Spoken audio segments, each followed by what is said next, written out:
Hello, my friends. My name is Gerdes. Here are the three big stories for today.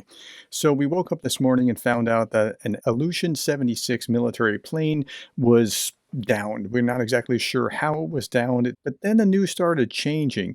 The Associated Press deleted their post on X about how 65 Ukrainian POWs were being killed in this plane when it crashed.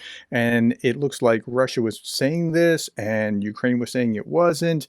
And here, Radio for Europe, Ukraine says it lacks reliable information on who was on board the Russian military plane that crashed. The Ukrainians were saying that a plane that had S-300 rockets were on it. And so now I did an entire video on that. You can see all the backstory, but we're still trying to figure out exactly what happened. Okay, the strangest thing is that it was supposed to be going to Belgorod, according to Russia, but it was going from Belgorod and it landed here when there's supposed to be a prison change somewhere 100 kilometers west. So a lot of the puzzle pieces don't seem to add up. Okay, story number two. So Trump won New Hampshire's primary yesterday. What does that mean? Does that mean that he's in?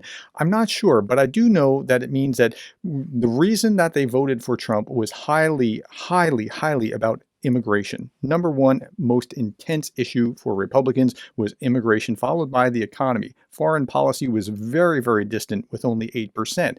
Republicans really mean it when they say they want to do something about immigration. Look at the difference between Trump in red and Haley in dark red on immigration. Trump on immigration, huge. Haley on foreign policy. This is why people are voting for Haley, because of her foreign policy stance, particularly with Ukraine. And if you want to know, it's only the second in the nation. We have 48 more of these to go. Again, it's not over, but it's not looking great for Haley at this point. Lee urges the Senate, this is Senator Mike Lee of Utah, urges the Senate GOP colleagues to slow down Ukraine border deal. It's not to slow down things for Ukraine, it's to make sure that he gets the border language correct and that the Democrats, from his perspective, don't slip in something that they shouldn't slip in, that they have time to actually read the legislation and work through it. And that's what he's planning to offer this motion at a special conference meeting on Wednesday. Republicans will discuss the status of the war in Ukraine.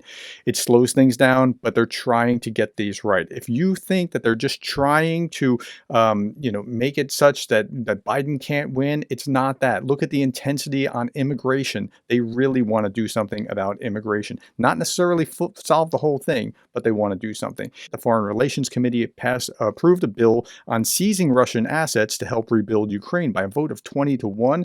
And I think that's a terrible idea, but I don't get a vote. I think that'll undermine the value of the dollar and our banking system, and it will be terrible. If you want more about the IL-76, or you want more about why Trump won and what Haley's chances are, you can see these videos. Thank you for your time. Thank you for the likes, the share, the subscribes, and thank you for being the kind of person that cares about Ukraine.